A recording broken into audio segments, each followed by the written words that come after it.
समस्त नागरिकांना व दुर्गा मातेच्या भक्तांना नवरात्र उत्सवाच्या हार्दिक शुभेच्छा। शुभेच्छुक महाराष्ट्र टुडे न्यूज नरखेड काटोल।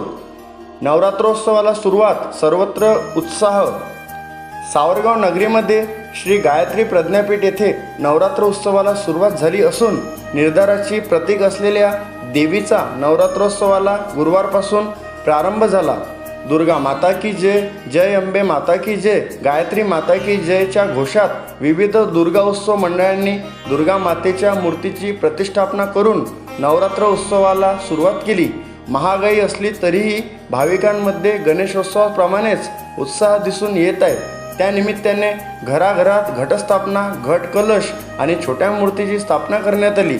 प्रतिपदेपासून नवमीपर्यंत साजरा होणाऱ्या देवीच्या या उत्सवात शारदीय नवरात्र 9 दिवस हा उत्सव असतो, म्हणून त्यास नवरात्रोत्सव असेही म्हटले जाते आणि 10व्या दिवशी या उत्सवाची समाप्ती होते। नवरात्रीचे व्रत करून दुर्गा मातेची पूजा केली जाते। घटस्थापनेलाच कलशस्थापना असे देखील म्हटले जाते। त्यामुळे आजपासून सर्व महिला 9 दिवस मनोभावे देवीची पूजा अर्चना करीत आहे। गणेश उत्सवानंतर सावरगाव नगरीत नवरात्र उत्सव मोठ्या प्रमाणात साजरा केला जातो।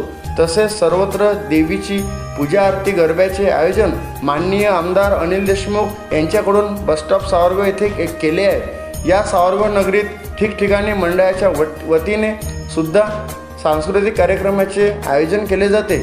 नवयुवक दुर्गा उत्सव मंडळ बसस्टॉप, व्यापारी व गावकरी दुर्गा उत्सव मंडळ बाजार चौक, नवयुवक व महिला दुर्गोत्सव मंडळ दुर्गा माता मंदिर खैरपेठ, एकलव्य दुर्गोत्सव मंडळ जिल्हा परिषद शाळा क्रमांक 1 समोर सावरगाव येथे केले आहे। मंडळाने विद्युत रोषणाईने सर्व मंडप सजले आहे। एकंदरीत दुर्गा मातेच्या आगमनाने सर्वत्रच आनंदाचे व हर्षोल्लासाचे वातावरण आहे।